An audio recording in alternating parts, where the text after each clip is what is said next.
Good evening, everyone. I'm Jonathan Rowson, and I'm very glad to welcome you here this evening. And good evening to everyone watching live at home. The usual housekeeping, we like you to keep your phones on, but that's because we want you to use Twitter. We'd like them to be silent, of course, at the same time. The hashtag tonight is RSA Beyond Belief. And if you, or actually, I've written down here just Beyond Belief, I believe. So but it's RSA Beyond Belief. Okay, confirmed it's RSA Beyond Belief. Now, I'm very glad this evening to be joined by three distinguished guests. Madeleine Bunting is an author and award-winning columnist and associate editor at The Guardian. Elizabeth Oldfield is director of Theos, the religion and society think tank, which exists to promote clear thinking about the place of religion in public life.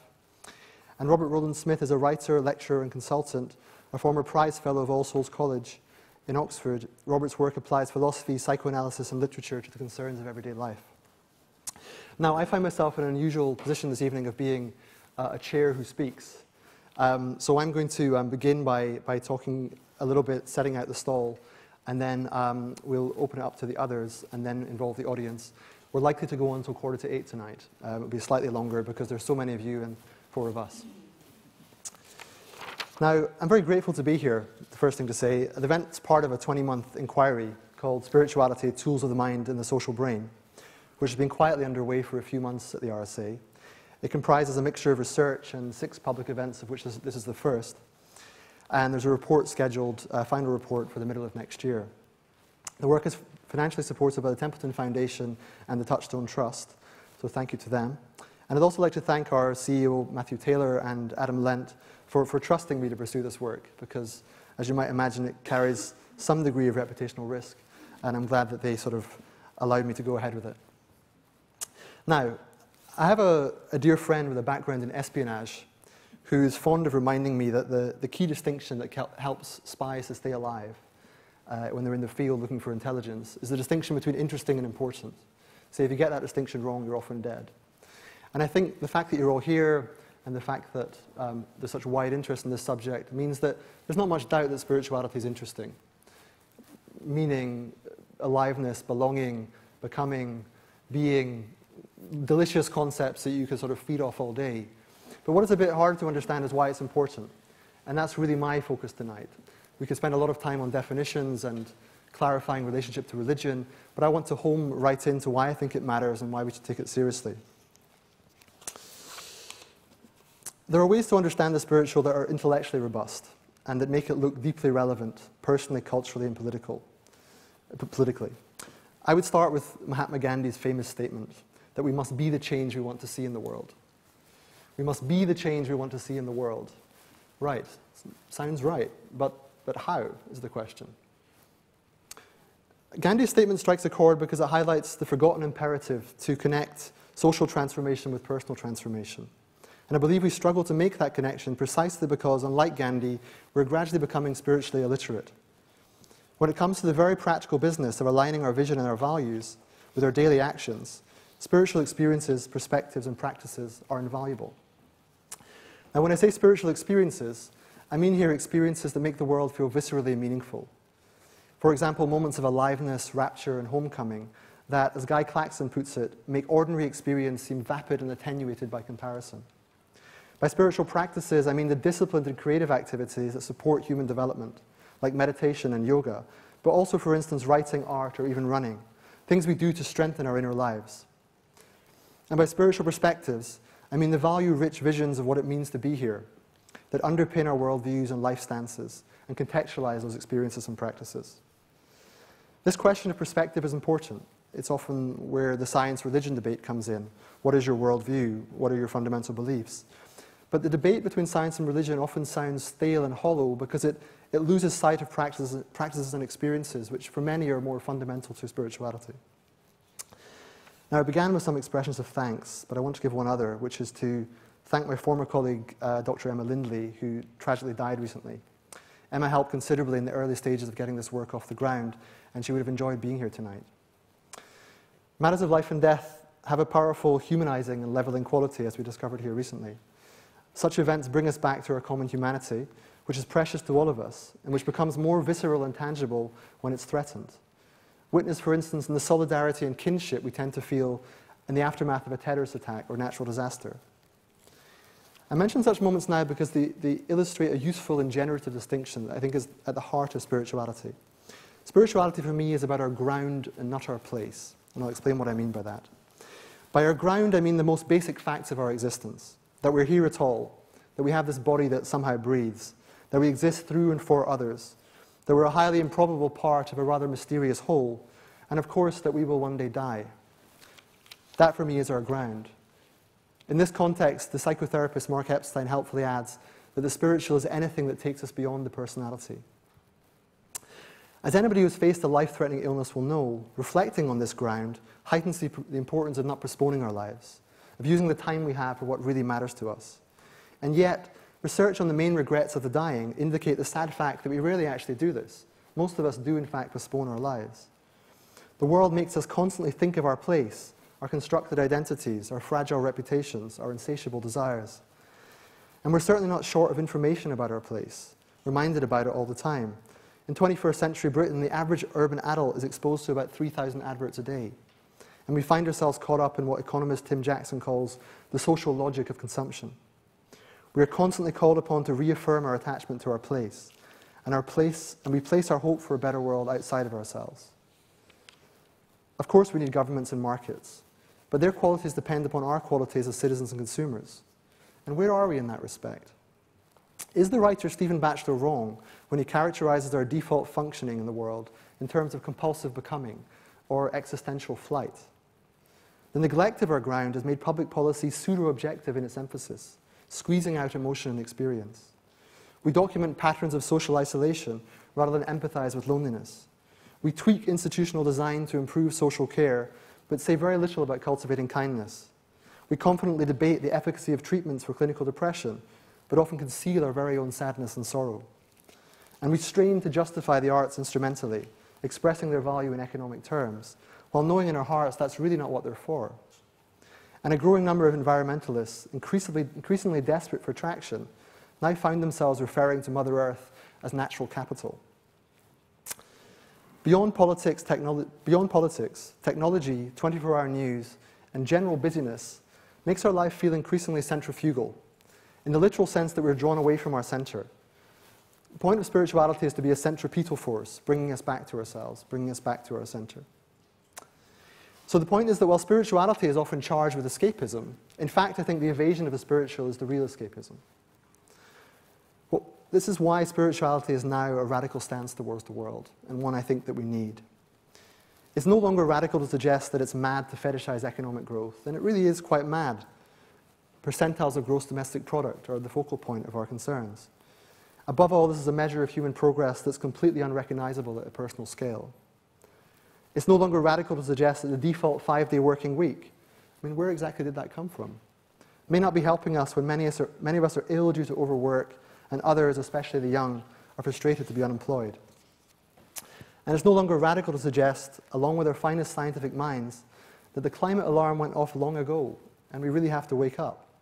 Because we need to plug more than 7 billion people into an almost entirely different source of energy to retain a livable planet in the second half of this century, not some distant point in the unimaginable future. What is somewhat radical, though, is to suggest that the reason we're not acting on such concerns with sufficient conviction and timeliness is because we've lost sight of our ground. We have lost sight of the potency of spiritual perspectives, practices, and experiences in bringing the fundamentals of our lives back to our attention. We need to know ourselves more fully, experientially, relationally, scientifically, because only the resulting awareness can help to make sense of why the gap between the way we are living and the world we would like to create continues to endure. When people take the radical step of slowing down, as many in this room I'm sure have, it can be quite a shock to see our own minds at work. In most cases, they sound like noisy, self-serving storytellers. And yet, we rely on such minds to act on the world for the most part. When you begin to sense this, that you're not quite what you thought you were, the saying that if you're not part of the solution, you're part of the problem looks entirely misconceived. As American academic Bill Torbert puts it, if you don't realize you're part of the problem, then you really can't be part of the solution. But how much do we know about our ground? Experientially, relationally, scientifically. The experience of spiritual practice and a growing body of scientific research reveals just how far off our common understanding of who we are we tend to be. Now, further lectures will give deeper analysis on such questions. As I say, this is the first of 6. But there are 3 aspects worth highlighting now as a kind of appetizer. We are not the isolated conscious minds often assumed in our folk psychology and also assumed in many of the debates about science and religion. Rather, we are fundamentally embodied. Any spirituality that ignores how the body influences what we think and do will not be transformative. The success of yoga in the West is precisely because it was grounded in this understanding. We also need to challenge the modern presumption of automaticity, the idea that we're forever doomed to be creatures of habit, condemned to live in a preoccupied fog. So much of the recent emphasis on behavior change in public policy takes this automatic nature as a given. However, the growing mindfulness movement, and it really is growing rapidly and becoming rather large, is about individually and collectively waking up from this mental state that may indeed be our default, but does not have to be our destiny. And we need to think a little more about what we call the deep social. Not merely that we're social creatures, that's kind of hackneyed old hat stuff, but we're physiologically social. We evolve through and for each other. While empathy for our family and friends may come naturally then, we can dramatically expand this sense of we, this sense of empathy through space and time, through the right kinds of spiritual practice. Coming back finally to the connection between the spiritual and the political, I want to close with a thought from Martin Luther King, who combined the spiritual and the political to such great effect. He said, "Power properly understood is the strength required to bring about social, political, and economic change."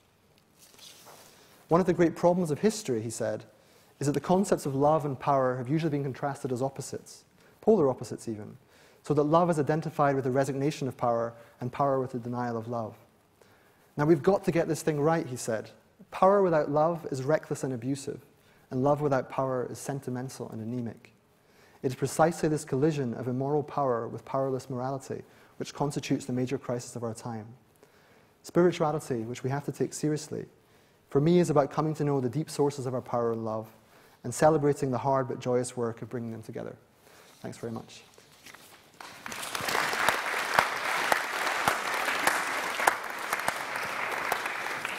So I'll ask Madeleine to begin to respond. Thank you, Jonathan. It's a great pleasure to be here, and it's a great pleasure to be talking about some of these things. But I'm afraid I'm going to start by highlighting the things I disagree with Jonathan about. Because I don't like the title. I really don't like the title. Beyond Belief, Taking Spirituality Seriously. It's sort of like, where do I start? But let me take the first bit. And I should preface all of this really, before I start ruthlessly pulling Jonathan apart. I have to say that I think Jonathan is doing something very important. And sadly, I have to describe it as brave. I think it's rather sad that we talk about this as brave. But anyway, I'm personally delighted that we're having this conversation here.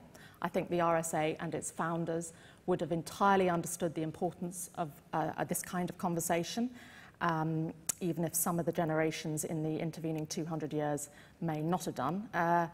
And so I'm delighted that an institution of the Enlightenment dedicated to knowledge, which was, of course, rooted in religious tradition, is now hosting a conversation like this. So I'm delighted to sort of join the conversation, and I think Jonathan's doing a terrific job. But beyond belief, I think it's a really, really interesting place where we have tripped up very quickly over one of the kind of enduring problems in the Western religious tradition and understanding. And I tripped up over it for years and years and years and years. And I think it's the idea that belief is sort of propositional. It's like a series of intellectual conclusions. I believe in God becomes a statement which is, I agree that he or she exists. And I think the person who really helped me radically rethink that was Karen Armstrong, who sort of wonderfully sort of put it all into place for me some while ago when she pointed out the etymology of the word believe, which she argued came from the old Germanic word, which is much closer to a concept of commitment. So behove, I behove myself, I am committed. So I believe in Jesus Christ is an expression of commitment to Jesus. Rather, as I say to my son, I believe in you, you know, at the beginning of a football match. Or indeed, you say to your partner when he's plunging into a crisis at work, I believe in you. It's an expression of confidence and trust. And I think, therefore, you can't get beyond belief. We all operate out of and in multiple relationships of confidence and trust. We are all always using belief in this sense. And Rowan Williams, interestingly, makes exactly the same point as Karen Armstrong in his book, Tokens of Trust. So I think that, you know, one of the many, many caricatures of religion that have become popular and current in the last few decades has been the idea that the creed is really a sort of set of intellectual assertions about what is true, in a sense that you might say, you know, the earth revolves around the sun. It's a sort of, it has a scientific truth to it. And I think it's a profound misunderstanding, which has roots many, many centuries ago. I think that is how the religious tradition in the West, it evolved into this very sterile dead end. So that's the first thing about belief. The next thing is spirituality. I really don't like this word. I try to avoid using it all the time. I mean, the interesting thing is the last book I wrote, in fact, I think both the last two books I wrote had what could be characterized as a very significant spiritual theme or themes running through them. And in neither book did I use the word, and would not have, you know, wanted to. I loved the fact that I went to a wonderful reading by the poet Michael Simmons Roberts, who's just won the Forward Prize. I went to a reading of his in February, and he has a reputation for having an interest in religion, and of course in the questions at the end of it, someone said to him, you know, what about your spirituality? And there was a very, very long pause, and finally he took a deep breath and he said, I think the spirituality word needs a long rest to recuperate its strength. And that was all he was going to say on the subject. But I have to say, I think he may be right. I mean, I rather like the idea that it might regather meaning, and maybe Jonathan's triggered the process. The other thing is that I was reading recently an interview with Giles Fraser in a book. And it was interesting that when Giles was presented with the S word, he sort of exploded with disgust. He blamed William James for originating its use. And I think that Giles and I might share some of the same anxiety about it, which is that spiritual has become associated with a sort of free-floating, deracinated form of sort of personal growth, and has lost that connection to a social, communal, or political context, which, of course, I think is what Jonathan's trying to put back together again. But spiritual can sound sort of self-conscious and self-absorbed. But I also think another problem about the word spiritual is that it speaks to a sort of splitting, and I suspect William James is perhaps partly to blame for this. And again, I think this is another sort of caricature of religion, so that the spiritual is sort of over there, and you have the kind of, you know, the physical over there, and you know, these are very, very sort of separate human needs, and then of course there's the material, and you know, this is a person is a sort of amalgam of all these different sort of sides and dimensions. And then you run into the problem with people saying, oh, I'm just not a spiritual sort of person. You know, rather as I might confess that I'm not very musical. And it's sort of become a form of an aspect of your personality. I just happen to be spiritual. I just happen not to be spiritual. And it's that kind of splitting which I think means that you can sort of choose or not choose. You can, you know, pursue your yoga or church going at the weekend and then pitch up at work on a Monday morning and, you know, close down X number of businesses as a bank or whatever else you might want to be doing in your work. There was one acquaintance of mine, and I remember he was very spiritual. I mean, he was really spiritual. So he was into his personal growth retreats in America and these sort of luxurious sort of personal growth centers, and he went to yoga, and he was doing this and he was doing that. And I remember this extraordinary conversation I had with him where he described, you know, his great spiritual breakthrough. And then he said, oh, and the other thing, work's been going really well. Can I show you what I've just been doing at work? And he brought out a manual for the arms industry. And he was, he'd been working with Jane's, the kind of catalogue of weapons for arms trading. And I sort of did a double take. And I think that sort of splitting, unfortunately, the word spirituality enables people to do. But so having quibbled with all your words, Jonathan, and you're very bravely putting up with it. Well, I may respond yet. But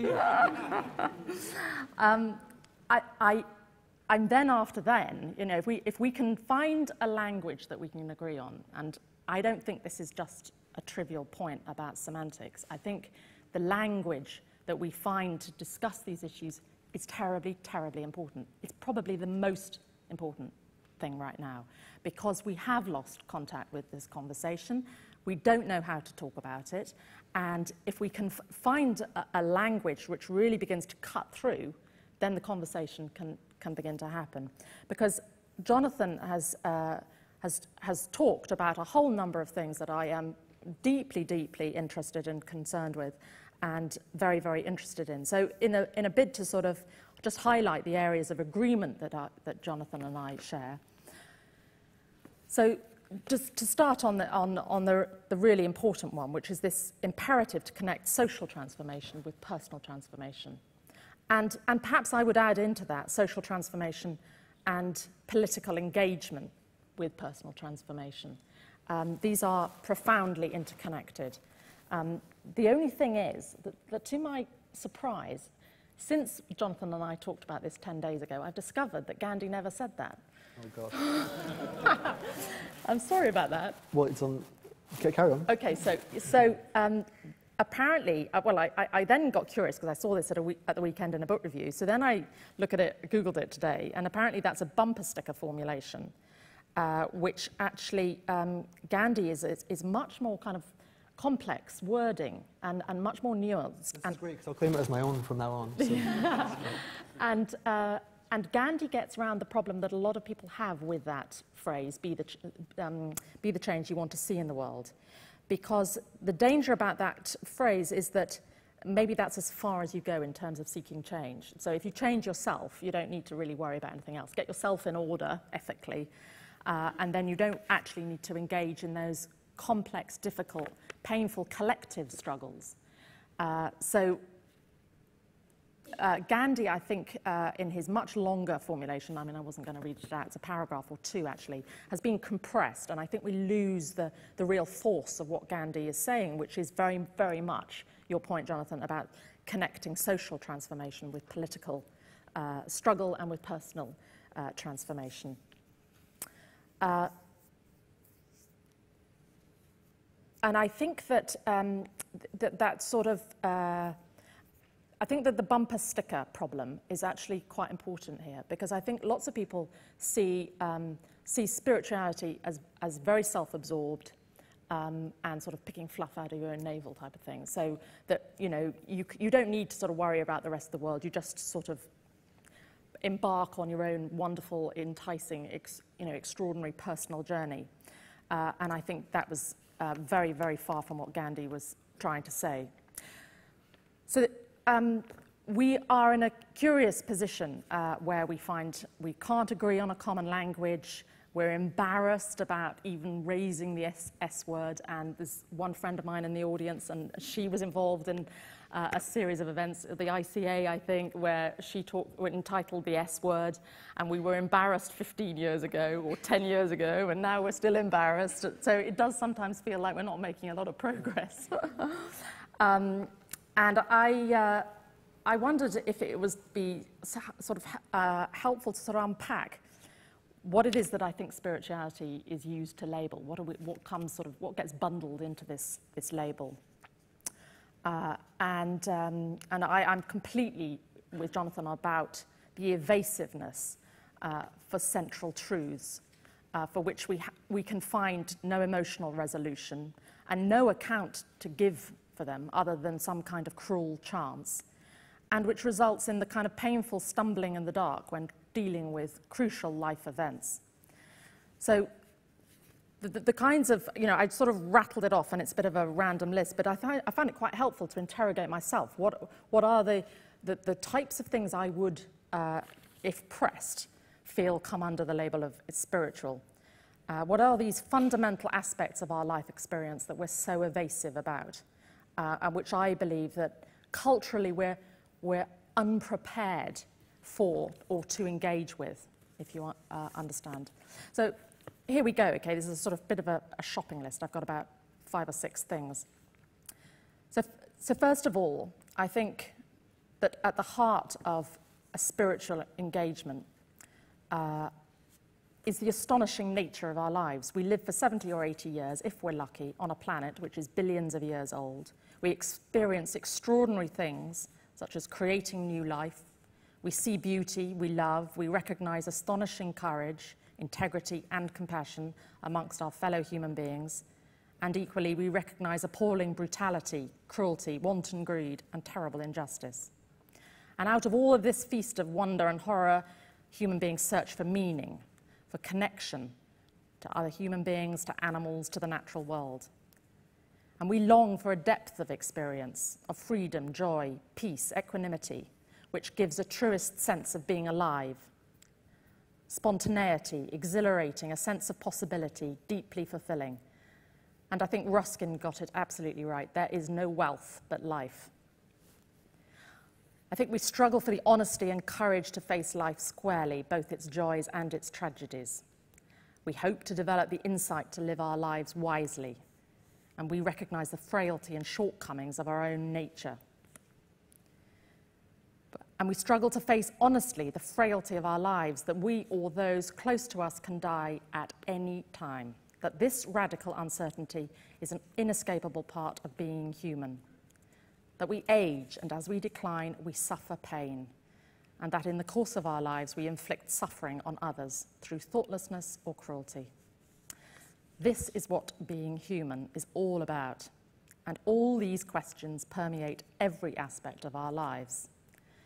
And that's why splitting them off and describing them as spiritual is a form of evasiveness, rather than putting them right at the heart of our lives, right at the heart of the lives we share together. This is what makes us human. And begin to think through what is a sustained form of engagement with these really, really difficult things. And it's that sustained engagement that I think religious traditions at their best have always offered. They offer a structured way to live with things which are profoundly uncomfortable. And without those religious traditions, I think the danger is too many of us flinch away from it, away from engaging with these realities, and end up, as T.S. Eliot put it, distracted by distractions from distraction. And we're preoccupied with the sequencing of pleasurable experiences: holidays, new cars, house, renovations, outings, new clothes, new films. A ceaseless quest for distraction, which I think characterizes our culture and makes us fearful and confused. So that sustained engagement is about developing practices and habits which enable you to live fully as a human being, living according to certain ethical teachings, developing the discipline and diligence, a word much favored by the Buddhist teacher Thich Nhat Hanh, to develop awareness and attentiveness. And that is an awareness which I agree with Jonathan is absolutely grounded in the body, which is why splitting the spiritual from the physical makes absolutely no sense. Our bodies are not shopping trolleys. And out of this awareness comes a capacity, I believe, following those practices, to live ethically, and offers the possibility of transformation to offer the full expression of compassion. So I prefer to see all of this really as a conversation about what it is our human nature, what are we as human beings, fully responsive to the predicament and uncertainty of our lives. Thanks very much. So I have things to say about that, but I'm going to hold fire and let Elizabeth take over. Thank you. And thank you, Jonathan, for the invitation to be here. It's a real privilege, and particularly, I think, because it is, I agree, quite a brave thing, and being part of what feels like an unusually honest conversation, an unusually exposed conversation, actually.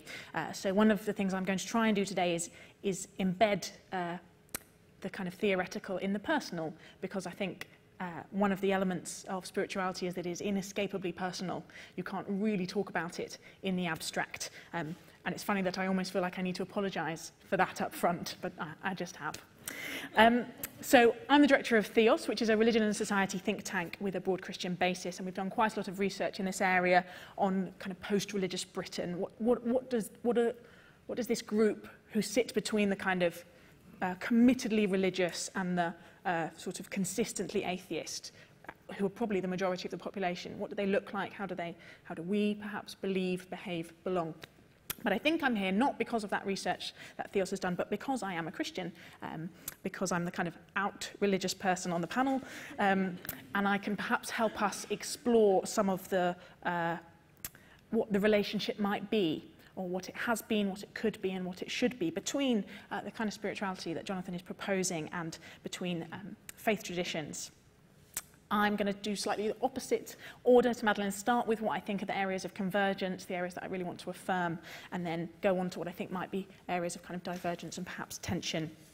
I'm also delighted that this is happening at the RSA. I do think it's worth repeating that several centuries after it was predicted by some, perhaps not here at the RSA, but in similar institutions, that knowledge, scientific progress, wealth, universal education, human rights would satisfy us as humans, would bring on a new world and would end this spiritual and religious quest, end the necessity for it.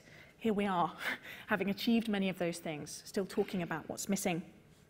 So a few areas of significant convergence, and I will be speaking specifically from a Christian perspective, simply because I think, like spirituality, religion is a tricky word, and we use it often as a bit too much of a catch-all, and we can get quite imprecise with it. So I'm going to stick talking from a Christian perspective, but many of the things I say would find wide agreement across different faith traditions.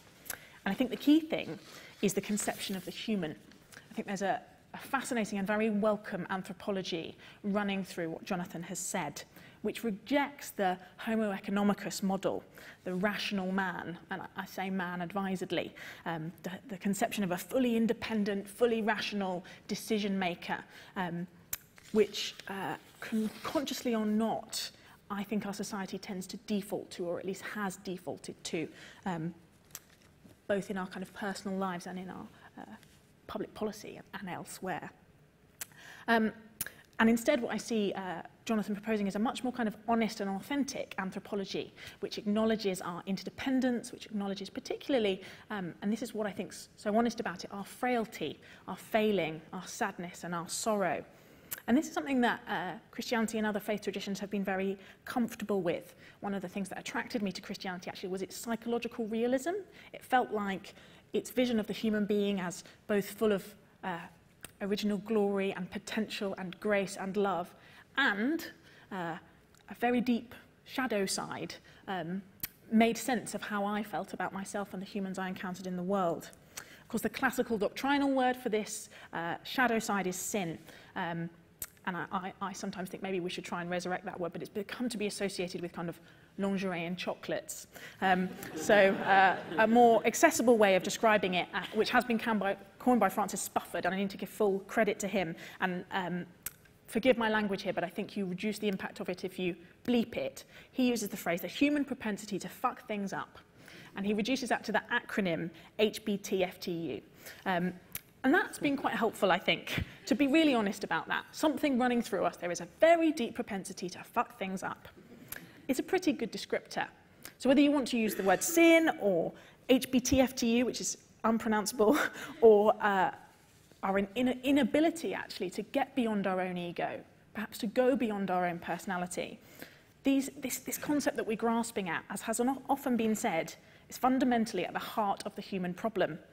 And no amount of wealth, health, or Apple products, as we have found, can fix it.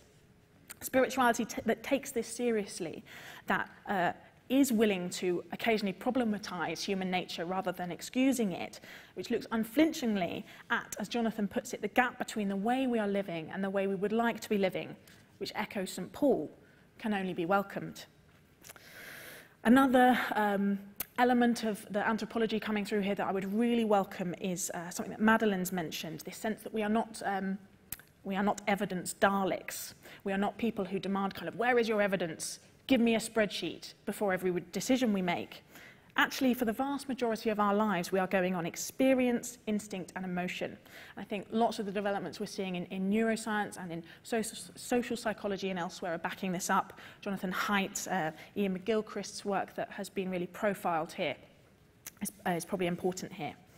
So a spirituality which leaves room for the unconscious and the automatic, or at least acknowledges that element of us, but particularly for emotion, instinct, and experience, sits very happily with and leads into many forms of religion. The kind of new atheist science-religion debate gives you the impression that you come to your metaphysics by a process of rational argument, and that might be true for a few people like Anthony Flew or C.S. Lewis, but I think for most of us that's just not the case. A couple of other elements that I think are bubbling under this that I'd really like to affirm. We've already mentioned the respect for the body, the sense that we are embodied, we are infleshed, we are not just brains on sticks. Is very, very welcome. And again, as I mentioned, the sense of human beings as fundamentally interdependent. As the Orange advert says, I am who I am because of everyone else. Christianity places the relationship between man and God, or women and God, and the relationship between human beings as the kind of fundamentally defining aspect of our lives, beyond what we do, what we own, what we consume, even our internal states. Those relationships are what define us. And I think that this is coming through in everything we've heard tonight. So a couple of, well, one final area that might be convergence and might be divergence depending on how it plays out, is the fact that this is a spirituality that is seeking to go beyond the personality. Many faith traditions are appealing actually because they delegitimize the self, that they prevent us from being ultimate. As a Christian, the fact that I am not ultimate is painful to my ego, but a very deep relief, a very firmer feeling foundation. But as Madeleine's mentioned, what's currently known or seen as spirituality is perhaps unfairly, but I think also sometimes fairly, not even attempting really to move people beyond the ego or beyond the personality, but deeper into themselves. The subjective turn in culture which elevates internal states over external duties is visible in much of what Linda Wood has termed the kind of holistic milieu, that actually the answer lies within. The crisis of authority in the wider world means that we can only look further and deeper within ourselves. And actually, given my starting point from a Christian anthropology, I'm just not convinced that that's the answer, or at least not the whole answer. Counselling or psychotherapy or lots of other more obviously spiritual forms of self-development and self-improvement can do a huge amount of good in helping us heal the past. But what they perhaps lack is quite such a powerful efficacy in helping us change for the future. And that's something that I'd be really interested to talk about further, because I'm still trying to work out what I think about that. And finally, I'll finish very shortly. Final point of probable diversion, which is the ground beneath the ground. Jonathan's clearly seeking something to ground this in, but even in his language of what he's describing as the most basic, I would say there will be people who challenge it. He uses words like kind of improbable and mysterious and our interconnectedness. Those aren't actually perhaps as basic, as widely accepted as we might like, although I think probably most of us in the room would agree with him. So finding not even an objective ground, but a shared subjective ground is an ongoing challenge for a project like this, and that obviously plays into the idea of a shared spirituality and a kind of community. Ultimately, and I was trying to work out what I think about this, but I think ultimately the difference between faith traditions like spirituality and, faith traditions like Christianity and spirituality, and there's obviously a huge overlap, and lots of Christians would want to talk about Christian spirituality, and lots of people who wouldn't necessarily call themselves religious might be involved in faith communities, so there's not a kind of binary distinction. But if you had to get to a fundamental difference, it would be the objective transcendent, or in less philosophical terms, God. I feel like I can probably bring up God in this kind of discussion, but even now I feel nervous about it. Christian spirituality, which will often look a lot like the kind of spiritualities that Jonathan is perhaps proposing, is ultimately different because it's focused on something outside of itself. It is grounded in and directed to not just a purpose, but actually a person and a relationship. Not just a kind of Kantian ethical concept of God, which is a handy philosophical marker, but a relationship, something at least from a Christian's perspective, objectively beyond ourselves, which draws us on and draws us in. And of course, that does not mean it's devoid of mystery or paradox or frustration or confusion, but it does mean that faith traditions and Christian communities can come together agreeing on enough, actually I think encountering something similar enough that we can respond to it together. What's interesting is your final quote from Martin Luther King about love and power. Obviously, Martin Luther King is drawing on a religious set of concepts there of when he says power and when he says love, the semiotic resonances there are about God, about the power and the love of God, and how that works out in our lives and how that equips and empowers us in love and power. So what that looks like then when you remove that concept, whether in this grasping towards something that looks a little bit like faith traditions without the God bit, is what I'm interested in. It's not a sort of necessarily just a subtraction narrative, but there is a sense that can we do what religion does? Can we rescue what is good about religion without believing in God? Can we have something left, actually, of meaning and value, of communities beyond self-interest, of moral realism, of something beyond language games, once you take out God? Is there an alternative to nihilism if you don't believe in God? And I don't know. I'm agnostic about that possibility. I really hope there is. And I'm really looking forward to discussing it with you. Thank you very much. So, Robert, the objective transcendent. The objective transcendent, yeah, discuss. I'll come back to the objective transcendent, if I may. Look, here I am, I'm going last. It's very hard to disagree with anything that I've heard, but I'm going to. I'm going to. Because there are a number of things there that I think we need to be wary of. And before I spell those out, I just want to put it into a little bit of context. I'm sitting here asking myself, why is Madeleine so freaked out by the word spirituality? Why, is Elizabeth sort of practically shaking at the idea of mentioning God? Why does Jonathan feel like he's being brave being here, or at least why do we think you're being brave? What conjuncture are we at? What moment in the history of ideas has got us to this point? How might we configure that?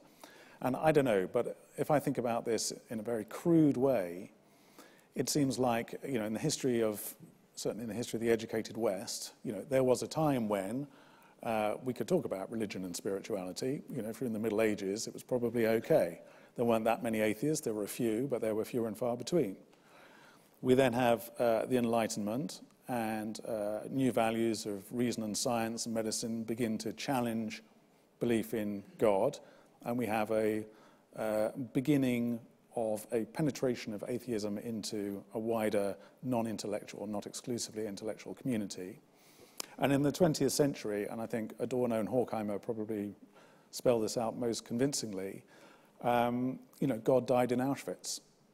How do you possibly believe in anything spiritual, religious, after the experience of the death camps, right? So it seems like we've gone through a sort of phase of belief, doubt, and atheism in the face of what appears to be sheer evil, and are now coming out the other side in some way. But how we come out the other side is the question. And there's something about the agenda here which is to do with whether or not it's time yet to reclaim spirituality, regardless of whether it's the right word or not at the moment. Is it time? Can we put our heads above the parapet yet and start talking about it once more? And of course, because of the experience of the 20th century and the fear or the perception that God died, it's difficult for people who might naturally be atheistic because of their education to adopt a religion. And religion has all sorts of connotations that we now have learned to distrust. One thinks of the Catholic Church and its troubles, for example, but one thinks more broadly of the ways in which religion has become branded as a form of hierarchy, as a form of institutional control, as a form of turning away from the world, and so on. So we've arrived at this point where it's kind of almost time to sneak back and start thinking about spirituality, but we don't want really to be religious. So what are the choices? Can you really be spiritual without being religious? That's an open question. Okay, maybe you can, maybe you can't. Can you really be spiritual without a relationship to the divine? I mean, that for me is a kind of more difficult question, because I completely agree with what Jonathan's saying. I don't think it's enough to run yourself a bath, put in some aromatherapy oils, light the candles, sort of breathe deeply and, think about Gandhi and, poor suffering children in Africa and how you're going to donate some money in order to be spiritual. I mean, I think that is a lifestyle choice. That's not for me, that is not a spiritual practice in any way. So we're at an odd, conjuncture. We're in a pluralist society, but strangely enough, the tolerance for people even mentioning the word God seems to be pretty low. So those are some of the sort of kind of currents, if you like, that lead us to this point. And I recognise that's incredibly sketchy and schematic. But then within that, and this is where I'm going to try and make myself unpopular with my co-panelists, within that, it seems that the first instinctive step out of the woods is to what I would call a sort of ethical humanism. And if I were to crudely lump together what the three of you have said, I'd say it falls under the category of ethical humanism. It's like we believe in the value of the human, the word human is used a lot, and we believe in ethics, being ethically good. Okay? Now, I don't have a problem with ethical humanism, and how could you? But I still am not sure whether that is the same as spirituality or counts as spirituality in some way. So the question remains for me, what spirituality, what's left over? You can be very human, very humanist, you can be very ethically good, you can be virtuous. Have you accounted for all of spirituality and spiritual life once you've done that? And this is why I think we need to come back to this question of the relationship between the spiritual and the divine, which I'm very pleased you raised, because I think there has to be a point in spirituality where the human gives over, is no longer in play as the human. Because the important thing about the relationship with the divine is that humanity itself is in some way reframed or touched in a different way or altered or transfigured. So the very value of humanity, I think, has to be put in question once we start talking about humanity. I don't think it's good enough just to say we're good humans. I think it's great, that we do that, and that's fine. But I'm not sure it gets us any closer to thinking about what spirituality might mean. And when you talked about Eliot, Eliot's, you quote the four quartets, we're distracted from distraction by distraction and so on. But Eliot's quite interesting because he said two thoughts that I'll pick up on. One is his lectures, Thoughts After Lambeth, where he was talking about the kind of future of Christianity in the 50s.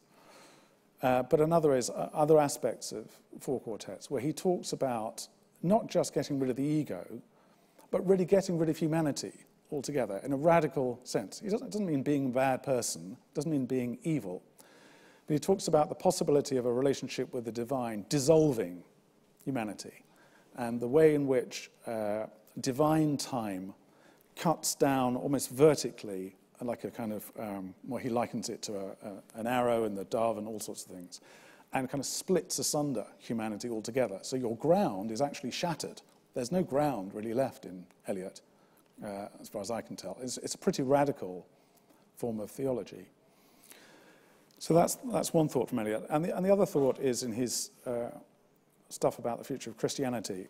And I'm not a Christian, but it's very interesting what he says. He says, if we are going to be religious again, it's got to be difficult. He's very clear on this point. And I think most of the so-called spiritual practices at the moment, like you were saying actually, are not difficult at all. They're rather easy. You go away to a nice retreat, in Spain or somewhere, do lots of yoga, eat some organic food, come back and slightly show off to your friends in a slightly self-effacing way. And it's, that is not difficult. There's no discipline in that. There's nothing which I think moves you beyond your humanity, which is where I think the most interesting edge of spirituality lies. And after all, the word spirituality contains the word spirit, which is an even more contentious thing, I think, to speak about in the RSA, or indeed in many other places. And what is the spirit?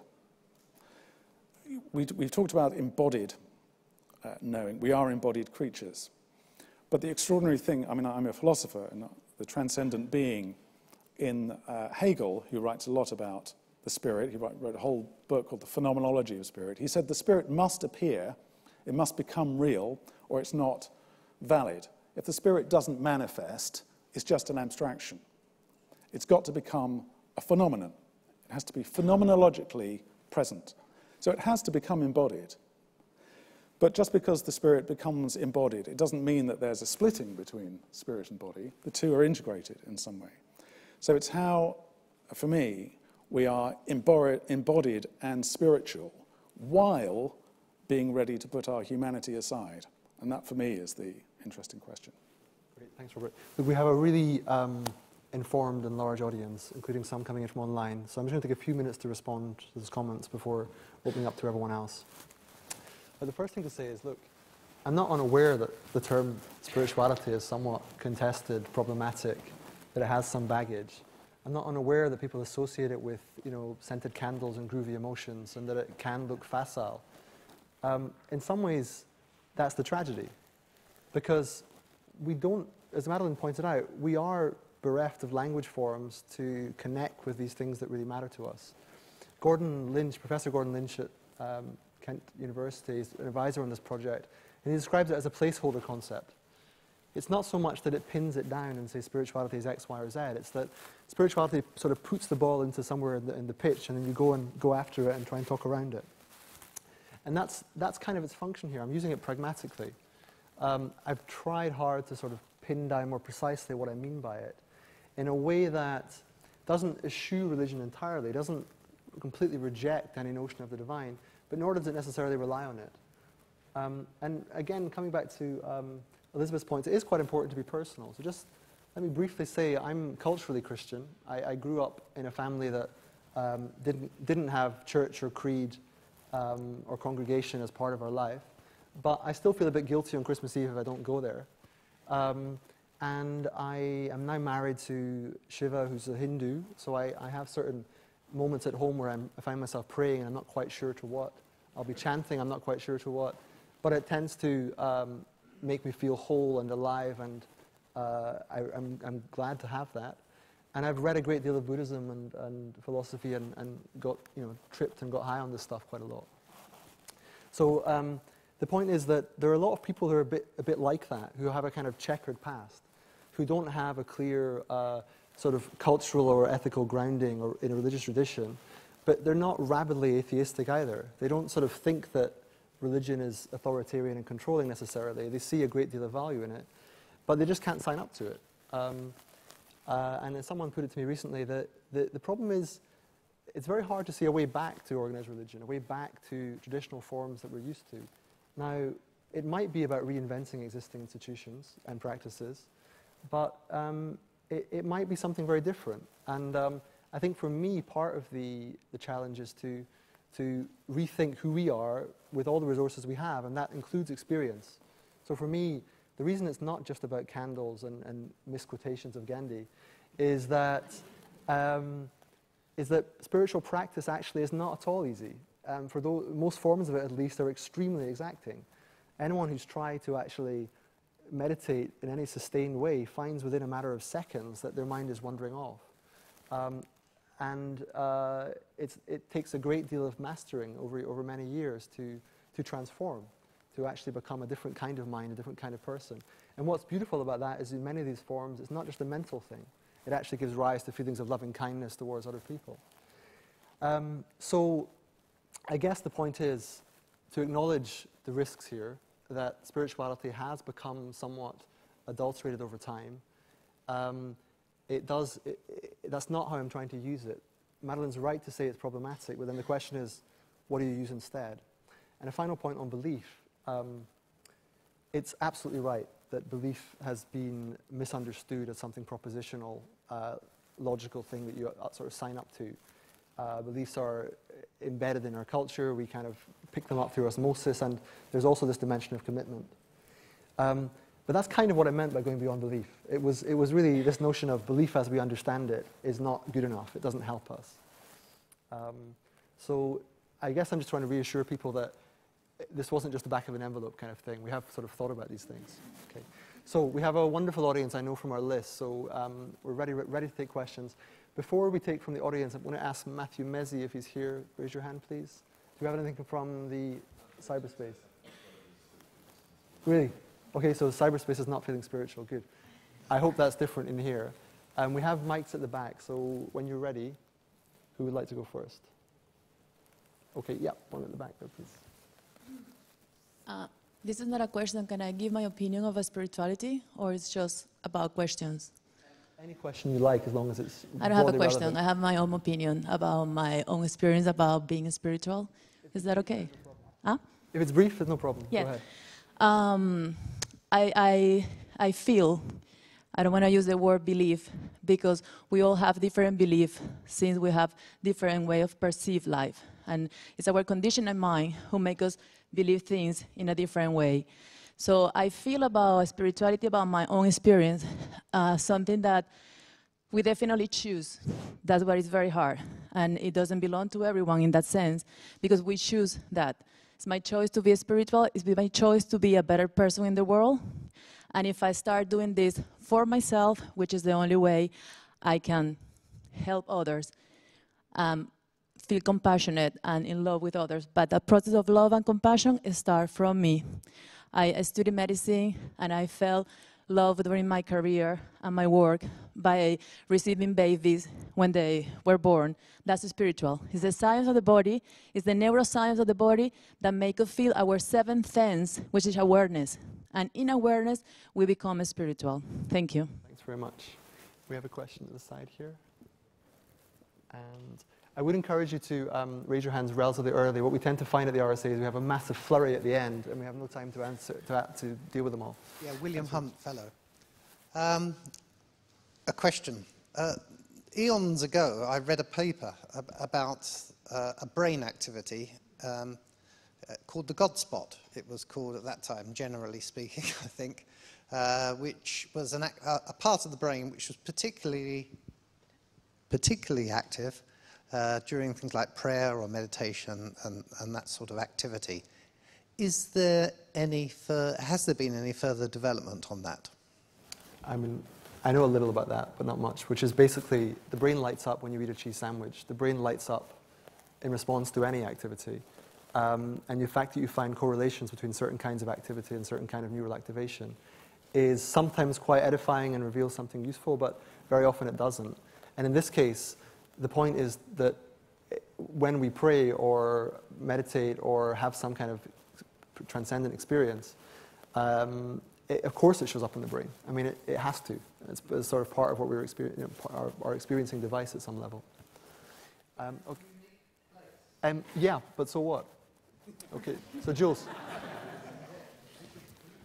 Hi, I'm Jules Evans. I was speaking at a New Age festival the other day in Holland, and they had some talks, and then they had this enormous market all around the talks, selling everything from aura photos to chakra crystals, all together. And for some reason, it made me think of T.S. Eliot and, you know, The Wasteland and Madame Sosostris, the clairvoyant. And I wondered, for some reason, what T.S. Eliot would make of this kind of spiritual bazaar in front of me.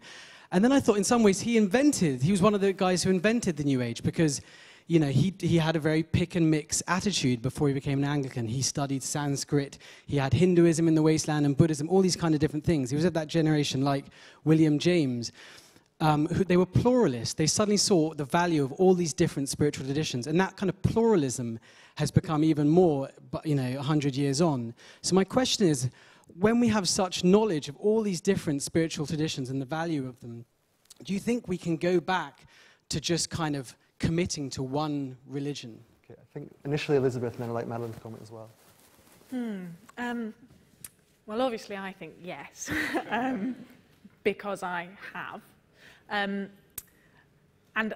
I've never quite understood the tension there, in that I think it's perfectly possible to affirm the good and the beautiful and the true in a wide variety of different traditions, whilst still thinking that there might be one that is a bit closer to what God is really like, what we are really like, and what the world is really like. And if there wasn't that, I would be a bit worried and think we were maybe kind of suspending judgment. And I think often actually in this discussion around spirituality, that's part of what's going on. We are, and I feel it myself, we are in an age where we value tolerance and non-judgmentalism so highly that actually beginning to kind of rate some of these things, to test, to explore, to fit them together and to choose the thing we think is closest to the truth, I suppose, or the way the world really is, the way God really is. We've perhaps lost that, and I think that's maybe a shame. I think that's a really, really good and interesting question, and I've wrestled with it personally for a very long time. So perhaps that's why I think it's a good question. I've not found a good answer yet. So I was raised as a Catholic, but at the age of 19 I did a 10-day silent retreat in Theravada Buddhism in Sri Lanka. And yeah, I was going to say that actually. It wasn't easy because I was also fasting as well, so it was really hard. But it had a very, very profound effect on me, so that I would say that Buddhism has been as important to me as Catholicism was. So my kind of cultural context and background is, steeped in Christianity, but the Buddhism has become more and more important. Now, at various points, particularly The Guardian, they could not get their heads around how the fact that I went on Buddhist retreat regularly, and yet I said I was a Catholic. And I gave up trying to explain. I remember once when I wrote a thought for the day, and she said, hang on, she said anxiously, are you a believer? So I rattled away my complicated spiritual history with, Jewish roots and all the rest of it. And at the end of it, rather exhaustedly, she said, oh, okay, fine. But my point was, I'm a child of my time. I've got all the sort of baggage that Jonathan talks about. And I think that, I think I'm still wrestling because, one, I don't buy the argument that, if I keep on digging away, I'll find one is sort of superior to the others. I think there's much more here about your own psychology and how you connect with your own personal and emotional histories, etc., how you connect to one tradition. And in the end, I've decided, what tradition you opt for is not about its superior truth. It's about how it opens up the path for you, if you like. And if that means, and again, it's a classic Christian thing, you will know them by their fruits. Jesus made it absolutely clear. So whichever way is working for you, the point is just to commit to that and to really, really commit to all the difficult bits. Because I think all religious traditions emphasize discipline. And I, funnily enough, have no problem with the word religion. That's bizarre, but I don't. So, spiritual traditions have to put discipline right at the centre of it. It's bloody difficult. And anything that's just candles in the bath, forget it. I've always preferred showers anyway. So. Yeah, there we go. Cold, I hope. Yes, indeed. Carbolic soap. The danger is we think that the religion is the end. It's only a means. And I think, for me, that's the key point. It's, religion for what? To me, whatever faith, whatever religion you practice, it's not an end in itself. The end is, if you're going to go down this path, the end is something spiritual. It's a relationship with the divine. It's beyond the religion. The religion is the institutional form, the set of practices that you might adopt, but they are not an end in themselves. Good, we have one here, and just checking, we have two over there, right, so it's hotting up. I will take my good friend Nick first, and then come to these two afterwards. Thank you, my name is Nick Fair, and I'm also a fellow. I've been trying to think during this conversation about what a Zen master or what an advanced yogi might make of this discussion this evening, and I wonder if they would be laughing hysterically at all of us because we're getting terribly caught up in concepts about the difference between the spirit and the divine and the root of the word belief and all this kind of stuff. And it seems to me that that's a little bit like a footballer trying to become better at football by studying the root of the word football or something like that.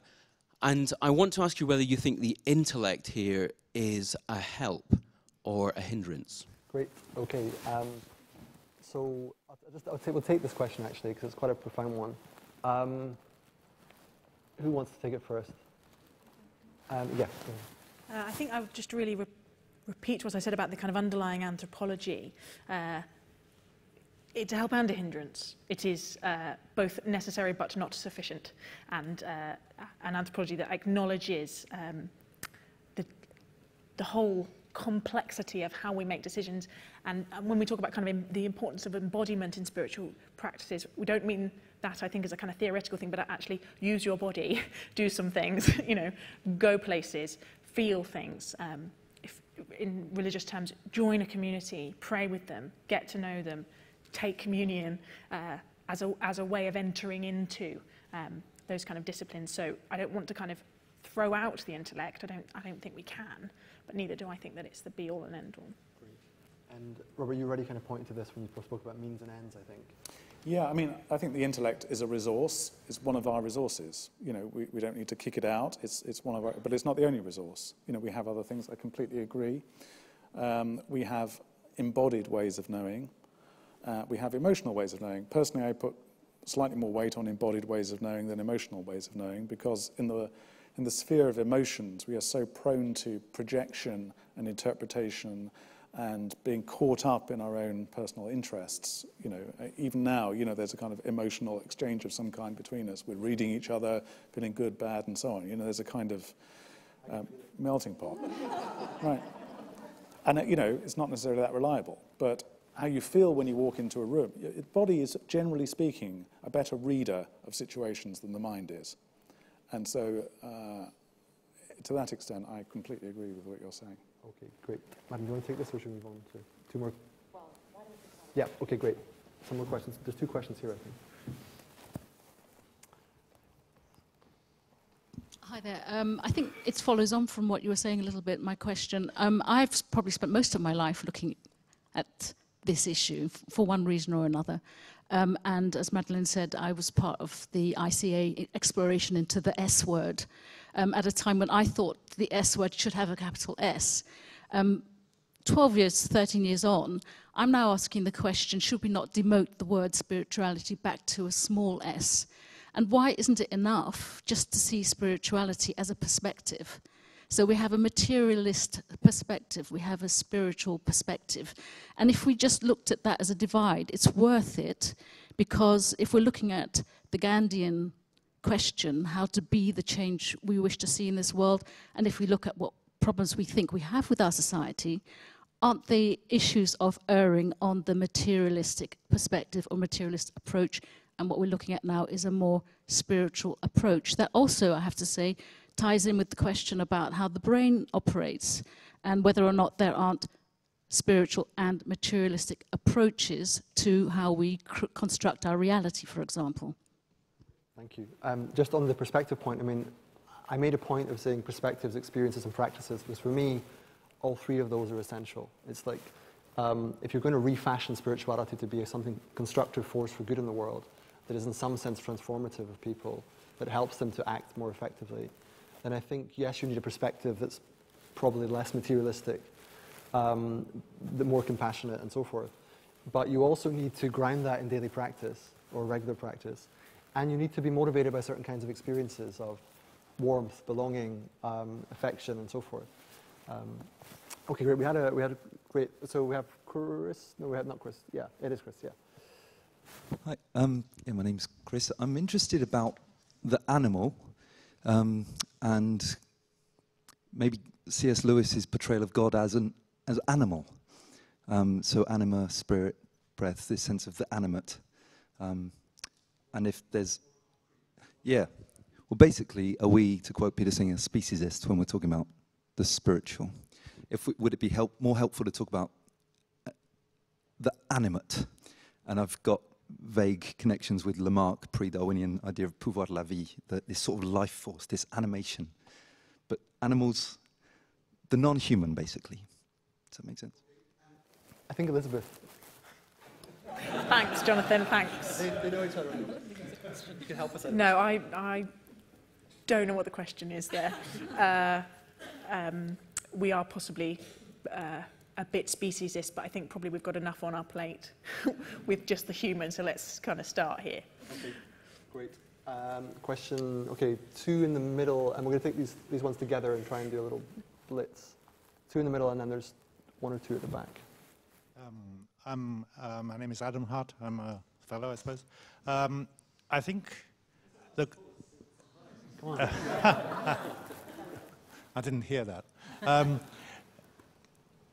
I think the problem we are facing actually is something which has been written about by various meditation teachers, and particularly the term spiritual materialism is really what I think we're all in danger of slipping into, which is trying to nail something which is essentially unnailable, and that the problem with spirituality is that it's so often within certain forms just another commodity.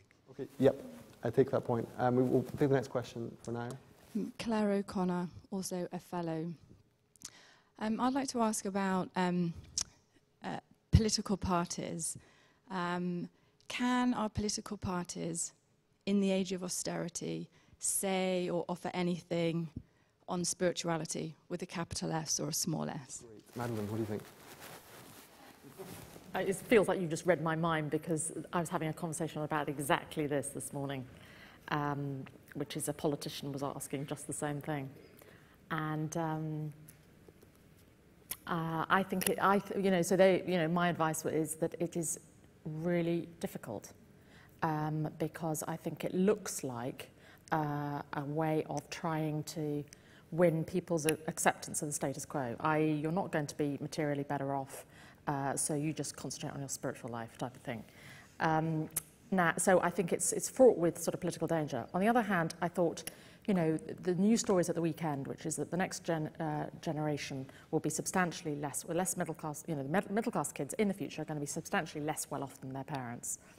And I think that there is a very, very sort of interesting question which you could argue was spiritual, if you were Jonathan using the word. It gets described as resilience. So there's quite an interesting kind of political agenda which uses the language of resilience to talk about some of these issues, and ties it into the well-being debate. So I begin to see a political agenda developing around that kind of language and terminology.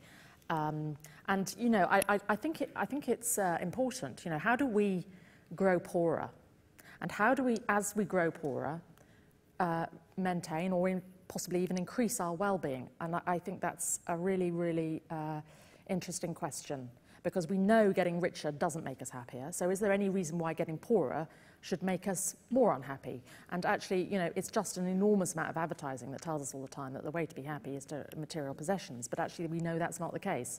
Anyway, I think Jonathan wants me to stop talking. Just a few more questions. No, I'd like you to keep talking, but we have more questions to come. Thank you. I have my opinion on spirituality because I come from Islamic tradition, but can I ask the panel whether you believe that spirituality depends or enhances or decreases on faith or belief? So does this sort of belief in something religious, some sort of form of enhances faith, or make you more or less spiritual, or enhances the value of spirituality in your life? Okay, I get the question. Okay, Robert. If I understood you right, to what degree does having a faith help spiritual life or get in the way of spiritual life?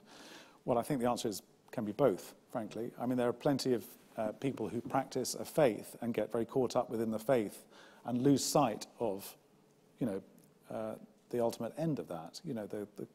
The higher, whatever it is, experience, connection, divine relation that there might be. And particularly, I think, if you belong institutionally to a religious setup, you get caught up in the politics of that like anybody in any institution. So to that extent, of course, it can be a hindrance. On the other hand, if we simply practice our faith without any infrastructure that's offered us by religions and so on, you end up with what, speaking of T.S. Eliot accused William Blake of, which he called, homemade religion, And he's expressed contempt for that because it's sort of wayward, maverick. There are the dangers of, indulging your own fantasies and so on, and you can get equally lost. Okay, we're running out of time, but a quick response from Elizabeth on that one. Very quickly. quickly, I think, and it brings together those two questions, both about the kind of the market and the consumer culture and about political parties, that one of my questions is, I think as a society we're grasping for something between the state and the market, and that the sort of buzzword answer is civil society, which is in the large part, although definitely not kind of totally, made up of faith communities, religious communities. And you see lots of political parties, lots of thinkers beginning to draw on things like Catholic social thought. So that gap between the state and the market, religious thinking offers some hope there. What we haven't yet seen is whether spirituality without religion can offer that same thing. And it may just not yet be doing that. Good point. Okay, we have two final questions. The gentleman here has been waiting patiently, and then Ruth. I was very struck by Robert's characterization of religion of being a total reframing of the self and dissolution, which I think, most of the most powerful mystics and most religions, that's the central message. And that's the most powerful. And Martin Luther King and Gandhi, they were the examples they were because of their commitment and of going beyond it. So I'd put to the panel, is it that our aspirations simply aren't big enough, that spirituality isn't finding a new expression in the world? Dangling in the room for a second, because and Ruth.